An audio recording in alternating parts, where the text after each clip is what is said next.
All right, everybody. Welcome to the podcast. Here we are in a new rhythm series, season format, whatever you want to call it. And I get to interview people that I have had the privilege of working with, gotten to know, and I'm excited to have you hear more about their story. So with that being said, Dr. Melissa McRae, so excited to have you here today. Thank you so much, Chris. I'm really looking forward to our time together today. Yeah, going to be fun. Now, here's what's wild to me. It's not that this happens so often when I'm recording the podcast. I was just talking about you last night. So I flew in this morning early from Orlando. I was speaking at an event. It's an event that I've spoken at now. They do it twice a year, 16 times. So very privileged to come back. I'm just excited to be there with them. So there's a real community, right? After the event, we were at this hotel hanging out, really cool space, and just relaxed and talking and catching up with some of the leaders. And it's in those moments, you get to share even more personal stuff. And so I was telling them about how I had started working with you, coaching you, and then I was talking about a problem that I had in running, and you were like, we can fix that. And so we started working together, and now I get to run again. So to all the people that see me running like a crazy person in our neighborhood, they want to say thank you. Well, yeah, you know what? I was actually just thinking about you this morning. Just in the busy schedules of life, I was at a dentist appointment of all places, and she was saying, "So, what are you doing today?" And I got to say, "Oh, I'm going to hang out with Chris McAllister a little bit." And your name sounded familiar to her. Her husband actually is in charge of leadership development in his company, and so you two have crossed paths in the past, and it was just really fun to connect. And I think back to that original meeting back in Starbucks, having no idea where you and I working together would lead me in my business and in my personal life. So again, I just feel really privileged to be here. Oh, wow. That's so cool. What a small world. That's neat. Well, especially because there's a personal story too, not only for myself, but one of my family members that you helped. And so can't say enough about the diligence, passion, education, the knowledge you possess, the ability to communicate it. And then I think there's so many components, how you're putting things together like a puzzle, so you can actually guide people through the journey. So what's cool for me is you're actually doing the work, impacting people, and building a business. And that's like two tracks that I don't think people really appreciate until you walk both. So there's a lot more complexity, nuance, variables in your daily world because you can show up and help patients and you're actively building this business and seeing what you can do to bring more people in and help others. And it takes a team to do that. So right now, when you kind of think about your life and your leadership and just the flow of things, where do you feel a real sense of like winning and momentum? Let's start off there because it's fun in today's change-driven world. Let's see. Well, I'll just do a quick personal life. So I have 3 kids, and they're entering that very, very busy stage. This summer has been mayhem of traveling and soccer and swim team and diving and camp. Seems like I drop one off at camp and I pick up another one. And, but at the same time, I have been just thoroughly enjoying every second of it. So that is a big win to me, not feeling like it just adds a level of overwhelm.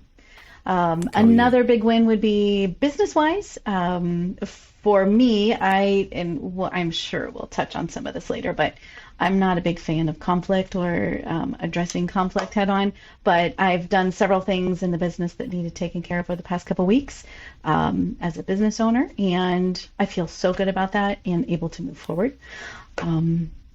Business growth, we've introduced several new pathways for patient care that I feel can really add a lot more significance and benefit to patients' lives. Those have been launched and are doing very well. So I guess multiple areas I feel some wins, which I'm really grateful for. Right on. I love it.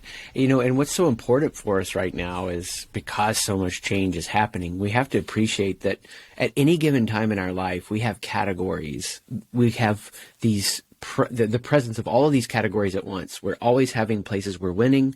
We're having places we feel like we're losing, places we may feel stuck, places we're inspired. It's not yet a win, but we want to turn it into that. And I think for a lot of leaders and entrepreneurs and really people too, they can just find places they're stuck or losing, and then that becomes the dominant experience of their heart or mind. You might have 95% winning in one season, or you might have 5%. So we got to grab that fuel where we can. Where are you right now grabbing some fuel and feeling inspired? You know, it's not yet turned into something that there's momentum, but you're looking out on the horizon and really excited to step into a new area of growth or challenge. I would certainly say the current microeconomy that's happening with inflation versus, questionable recession, all of those questions, and trying to prepare. I feel like COVID was this massive, immediate preparation, pivot and shift and launch and grow. I feel like that same thing is happening right now. So it's almost like a season within a season. I still feel like we're in this COVID season of figuring out where that's settling. So I'm excited about it in the way that we pivoted and we shifted and we had wonderful success, fantastic patient outcomes. I know we can do it again. Trying to predict what that looks like is where the challenge comes in. Trying to predict all the business things that happen with business decisions and revenue and cash flow and forecasting. That's where there's certainly significant challenge, but I'm excited that we can do it again and continue to grow in the environment that we are presented. Oh, yeah, I love that. I mean, I find that personally inspiring. I had finished speaking at this event and I felt like it was our best one yet. And I felt all kinds of like encouragement and juice from that, and had to go back to the hotel room for some meetings, and I was preparing, looking at a report and some financials and some things we need to see improve, and how quick the experience of it all can change. But I hear, hey, we've done this. We've done it before. Let's do it again. And I like that description, season within a season. It definitely feels that way. I have to tell you this. I was on the plane going there, and a woman was coughing her head off. And you can see how stressed people are, because before you'd never noticed that. But you could almost hear people thinking out loud. And it was like, and maybe this was just me, are we going to throw her off the plane? We lose our kindness and our compassion to others and ourselves when all this stress is going on. So where right now do you feel like in your own seasonal and situational awareness that something just isn't quite working like you want it to? You may feel like it's dragging you down. It doesn't have to be something that you reveal at whatever level you want to, appropriate for the business, because change isn't easy, right? And we're all trying to grow through things. That is a great question. I have a tendency, again, I tend to be very optimistic. I tend to think things are going to work out, and I know that prepares a pathway a lot of times for things to work out. That being said, there have been a number of days over the past, goodness, what time frame should we pick? Several weeks, month, 3 months, where there are so many fires going on in a day that oftentimes it's challenging to continue to tackle them with leaning in, see what the problem is, try to see it from a perspective that's not biased, make a great decision that you need to move forward on and go forward. Doing that over and over and over for as long as we've been doing that, I find lately I've been more wanting to retreat and just not address it as quickly as I should. So for me, it's very important right now that I stay on task and I'm aware of this, but certainly the desire to retreat and just hide for a little bit is pretty prevalent. Yeah, great awareness and great permission giving, because it's like you can feel that. You don't have to force it. You don't have to deny it. You still have to walk through it. And maybe we even do hide for a little bit, so we don't have to shame ourselves or beat ourselves up, but eventually we take that step. And that's really powerful. I appreciate you sharing that, because I think for leaders that are listening to this, that are seeking to build something, it's such a normal response to have these moments where we're shying away from what we know deep down we need to do. It just requires so much courage. I feel like in the last year and a half, that exercising of courage has been needed more than ever. And there are just moments where I'm like, my courage meter feels totally bottomed out. And I'm going to wait till tomorrow morning on that. And I'm going to tell myself I'm going to do it and try not to put it off another day. Well, what I've been doing lately is, if I give myself permission to not avoid it, like I'm aware, okay, you're not going to do that right now, then I have to do something that either is filling my cup or is productive in some way. So I've done a lot more walks. I've done a lot more sitting outside, weeding in the garden, anything that can bring me some joy and give me some peace. So I'm not allowed to just, sit on the couch and eat popcorn. Like, I have to do something that's fulfilling, and it could be reading a book, it could be journaling. So whereas before I probably would have, 5-10 years ago, like, I don't need to take that on right now. I do really feel like I can focus my energy in a positive direction, even if I do give myself a little permission to retreat. Oh, I love that. I love that. I hope everybody can really take that away as a clear action point. So powerful. When you do struggle and there's something you're hiding from for a moment, replace it with something that's replenishing, that helps you recover. Because that really is the thing that, you don't want to dwell in this empty tank state. You want to fill the tank. And it is too easy. You hide and then you open up, for me, open up Twitter and you start scrolling and then you're just mindlessly doing something. The cool part is sometimes I'll play roulette with the algorithm. And something will provoke me, like a thought, and then it's okay, Chris, let's stop dwelling in this zero tank place. So that's great. I love that. So this is not easy for people. Sometimes it is, but I really like asking this question because it's so much the message for me that I'm about and people discovering within themselves. So let's dive into this one. Tell me what you like about yourself the most. I like my optimistic perspective. Why do I do? I truly believe that the energy that you project is the pathway that gets created for you. So I do feel like it has opened doors for me that I otherwise would not have opened. There is so much joy, there's so much beauty, there is so much that has been created in this world that we live in that I feel like the only thing to do is to be optimistic about it and know that there are greater things. That approach has served me well. I feel like it is something that I was born with. I haven't had to learn it, which I am so grateful for. I think there are people who tend to migrate to the negative side of things, and that can absolutely be changed. I feel incredibly blessed that I was born happy. I was born optimistic. I figure there is always a way. It just might not be obvious. So that is what I like about myself the most. Oh, thank you. I love it. Yeah. You're making me think of something that I think you could probably shed even more light on than I could ever speak to. How much even the cells of our body are affected by our thoughts. Like, this isn't woo, this is science. You have the medical degree, you know the stuff. Tell us maybe just a little bit, and I know you didn't know I'd be asking you this, tell us a little bit about that and how they're connected. There are so many things that we don't understand, so I will say that. Energy and life flow are not things that are well studied and not well documented. That being said, to me, it falls in alignment with things like acupuncture and some of the energy works that hospitals are approaching right now, like Reiki.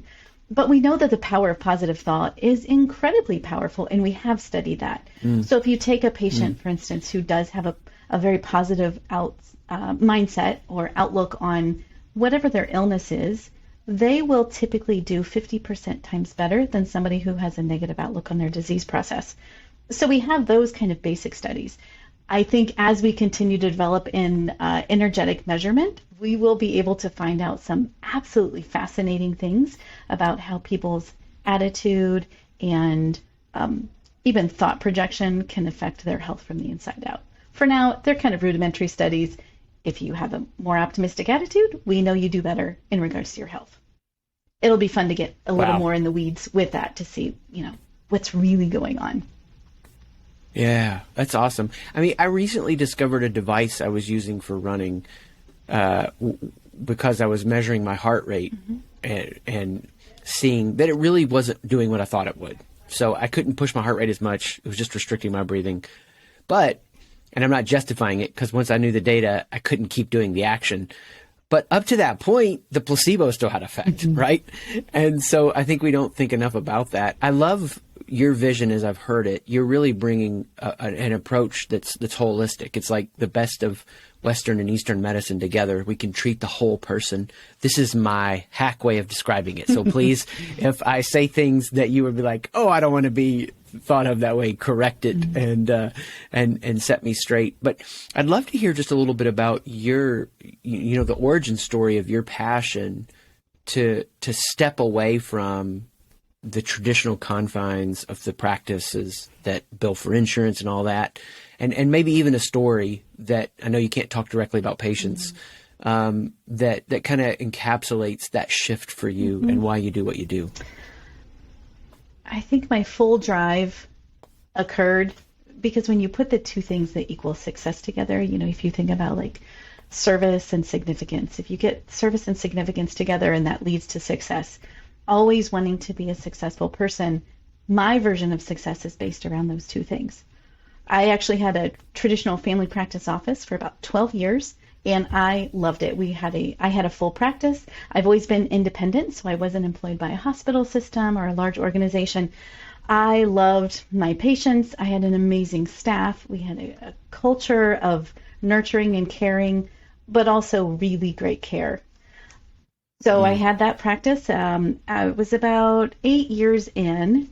The paperwork was building. These are not new thoughts or comments you're going to hear right now, but paperwork was building.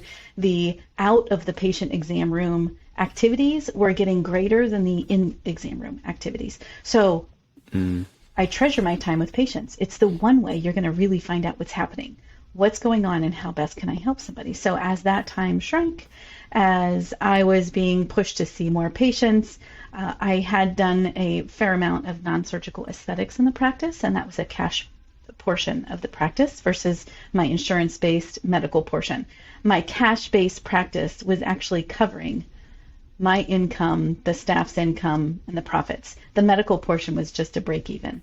When I spend 75% of my time on medical and I'm not even generating extra revenue to grow and develop, there were some significant things that had to change. Now, I had two options. I could just start seeing more patients, shorten up the time. I say join the rat race or, hop on the wheel. Or I could simply become employed by a hospital or a large managed care organization. Or I could do exactly what I wanted to do and open up a practice outside of the constraints or, the noose around your neck kind of business that I found myself in medicine. So I did that. I closed my practice. I had a completely full medical practice. I hadn't accepted a new patient over 3 years because we just didn't have room. And I sold that practice for less than $10,000 because in medicine you can't sell patients. Wow. So you can only sell the equipment. So you can, sell a couple computers and bedside tables. So after 12 years of a really full practice, I basically walked away from that. I went to a location where most of my cash paying patients were from. I started Vitality with the entire concept that if you give the body what it needs, it will respond. If you give patients what they need in time and listening and commitment, they will respond. So that's when Vitality started. That was 8 years ago. We now have 2 locations in the Central Ohio area. We have 14 staff. We have 5 providers. And it's all because truly, if you give patients what they need, they will respond. Oh, wow. I mean, so we got many levels of encouragement there. People out there listening to take those steps that mean big risk, following your dreams, shifting out of something that you found rewarding, but the system was broken and you couldn't make your best contribution. Wow. And for me, it's like, there's so many people out there that are, especially in leadership at some level, and that stepping out to try that new thing, start that new project, build that new team, and even as risky as totally shifting like you did, starting somewhere starts to let this positivity that is a strength for you show you the way that's going to develop. And I think the thing that I want to really highlight too is how earlier you were talking about how optimism is a strength, and it is your strength, but occasionally it could become a weakness. And so you just, you've matured that, but you haven't lost it. And that's what so many people do. They swing between these extremes. So very powerful. I love hearing that. Well, for those that are listening, most of them are going to be familiar with SightShift, the work that we do. Hopefully they've at least looked at the process to figure that shift out, maybe read the book and started to process and understand like, oh, we're skipping over an awareness of who we are. As we've worked together and you've really leaned in and done that deep work, what for you are some of the biggest takeaways that are still with you today? Oh, gosh. We don't have enough time for that, Chris.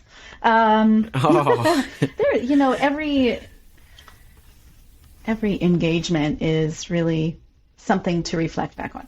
If I had to say one of the biggest things, I am a big believer connected immediately to the whole process of identity fears. So that to me just was really life-changing in both my personal and business relationships and understanding of myself and how I made decisions. So that is the one area that I would say just completely impacts my life every single day.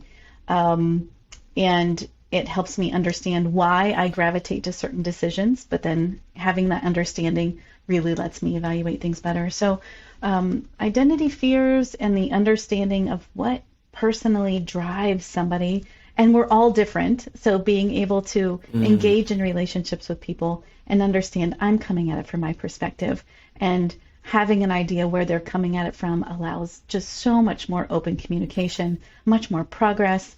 And without that, it was really just, this completely personal bias of where I was coming from and not really understanding why I was deciding things that I did. Wow. That's awesome. Man, it's so encouraging. Thank you. The key phrase there I love, it's like not understanding why. And now you understand why. And that's this massive shift that can happen. I feel like even in my own life, I watched something a few weeks ago that so moved me. I just sat there watching it and I feel like I've reached like 5% of my potential. But yet that 5% of my potential that I've reached, getting that other 95%, it's not about me going farther. It's about helping others go farther, right? And what deep work happens when they're transformed? Your why is transformed. You're transforming health. We're in the transformation business, you and I, and that means so much to connect with like-minded hearts and minds around that. But that's not easy. If it were easy, right, as they say, everybody would do it. So when you think about like you leading, I think you've hit on one challenge, and that is really diving into conflict, and making sure that you're paying attention to that and not avoiding it. What other challenges might come to mind when you look at the scope of your leadership and say, as I'm looking at the horizon, these are some places I'm seeking to improve? And it may just be one, anything that comes to mind. I am very fortunate to be surrounded by some amazing people. So that being said, they might allow me some flexibility that I shouldn't have flexibility. For instance, I love thinking of things. I swear I think of 50 new ideas that I'm sure would be amazing to do, and so kind of reining, especially right now, reining things in, tightening down the hatches. Yeah. Focusing with intention on very specific pathways is going to be very important. Yeah. So I would say one area that I'm challenged in is I love coming up with new ideas and trying to think how they might work and how they might benefit the practice better or my patients better. And so probably focus. Totally.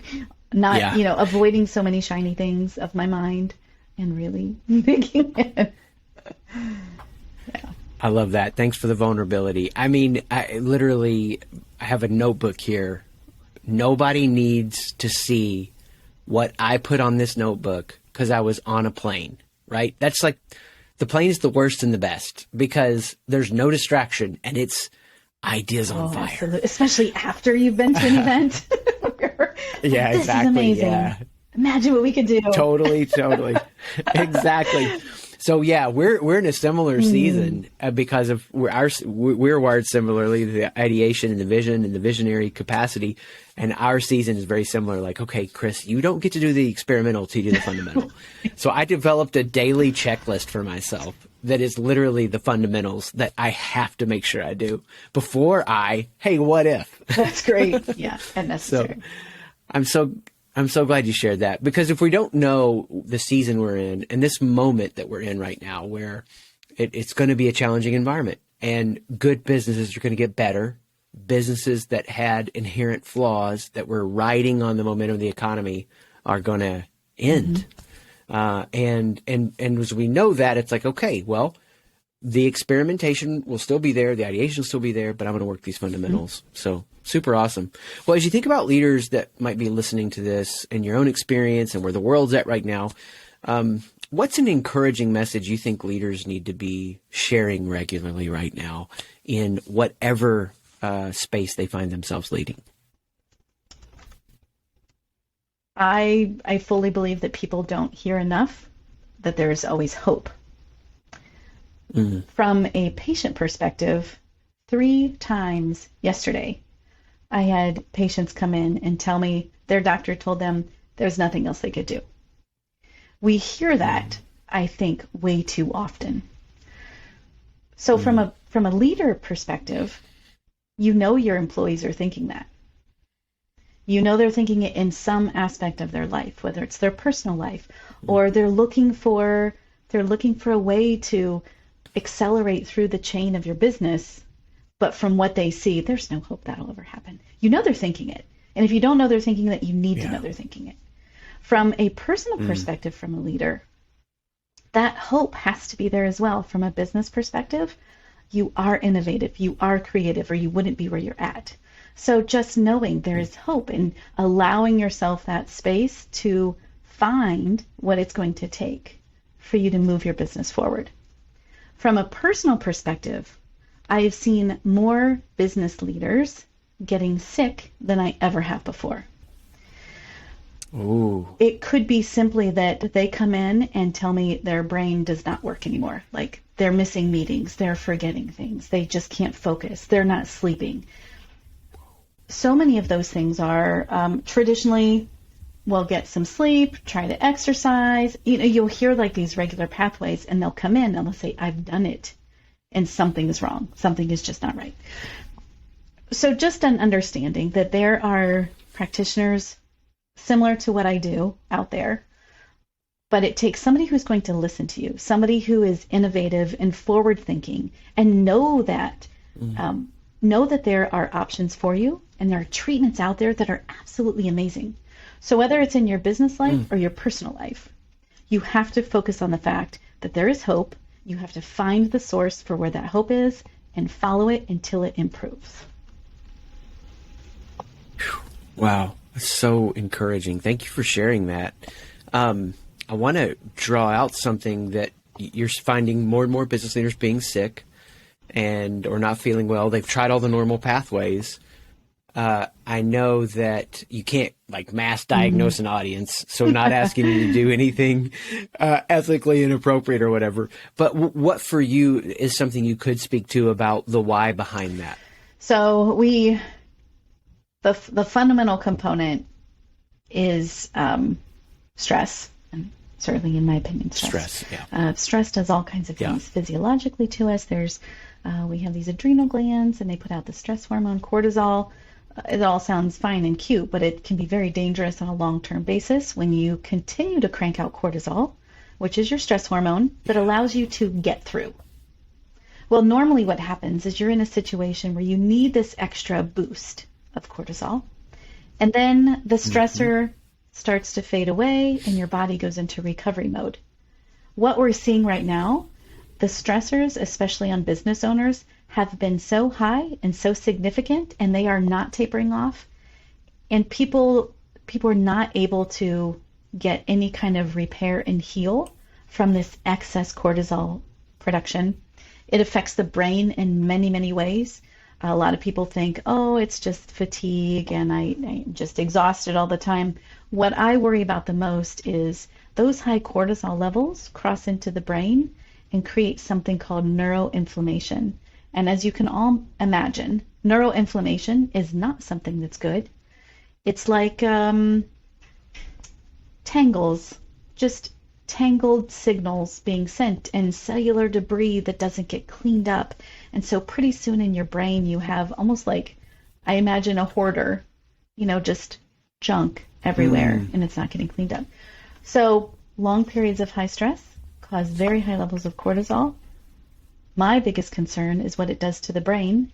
And if you don't fix that, you will have long-term chronic issues in every system that your brain controls, which is everything. Yeah. Thank you. Because this highlights, I think, who you can be as a person of impact. You've got the knowledge, you know how to pick out what is the important knowledge, wisdom, and you can communicate it in a way that makes sense and is compelling. I think it elicits a response in me just to say, like, that's, we tried to solve a problem and we fixed it. I can run now. What I didn't get to speak to, and now's a great time to do it. Then we did more treatment that was like optimizing, helping me get to my high-end, highest, best self. And I know there are entrepreneurs and leaders listening that, salivate at that idea if you're wired up like me. And while the world was falling apart, I was able to run more, harder, faster, emotionally and mentally with the business. We did more experiments than we could have ever imagined doing in 2020 that set us up for 2021 and where we are now. I mean, I remember sitting in my seat and feeling amazing. And it was just really, really powerful. So yeah, adding an exclamation mark to this idea of this long-term effect of cortisol, this exhaustion, this brain fog, this fatigue. You don't have to suffer. You don't have to suffer. Thank you. Thank you for going into that. Well, when we think about like your passion, your knowledge for growth, and there may not be a specific time you can point to, just curious what would show up for you. When did you really start to be like, I want to grow, I want to develop myself, I always want to become better? Good question. And you may have just felt like, hey, it's always been fairly there with competitive. me. That's there. Probably in medical school is when I first noticed the differences between some people who were very confident in how they approach things and delivered. And I had an internal confidence, but I was not expressing it in a way that other people would probably feel confident about, what I was talking about. So that was probably the first place that I noticed, and the first place that I started doing more reading and trying to get a little more insight. And then probably just peeling back layers, cool. It gradually got a little more intense and a little more intense as I went through medical school and then residency and then fellowship and then practice. So each level brought a different depth of personal development. It's awesome. I love asking that question to people because we all have these different journeys. And I don't think I really started to value awareness in college. It was just more performance. Like I started like cataloging without even trying things in my brain that I could still access now. And it was all this achievement and performance. And so there was still growth, but I didn't really value interpersonal awareness, right? And paying attention to the inner world. And so that took another 10-ish years. It feels like different wake-up points. So yeah, that makes sense. You're in that space, you're seeing this and how people are showing up differently. Well, this has been awesome. Just for people to hear your passion, to get some hope, to know a message they can take away and speak to leaders. Where can people go find out more, learn from you, learn about you, what you do? Where would you like to our point website is probably the central hub. So that's vitalitynaturalwellness.com. We have a lot of information on our YouTube channel, which is also Vitality Natural Wellness. One of the biggest things that I would encourage people to do, is if they feel they're not being served well. And it doesn't, I always say we play nice in the sandbox. So this isn't, drawing boundary lines. I'm not going to talk to any other physician about my care.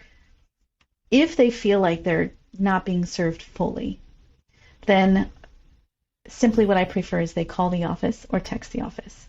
And the reason is we simply connect better with people when we can actually connect with them. So we much prefer a phone call where we can really talk about what their needs are, what their concerns are, and see if we are a fit that would be beneficial for them. So phone number they can call is 419-989-4342, or just go through the website. Awesome. Thank you for giving them a specific way to reach out. We don't have to suffer. I mean, that the hope and takeaway, I think, for all of us, that even in a challenging moment, we can do things with our body that allow us to not suffer, but hey, be vital. You went there. Hey, thank you so much for being with me today on the show, Dr. McRae. What Thanks a privilege so much, to Chris. have you here.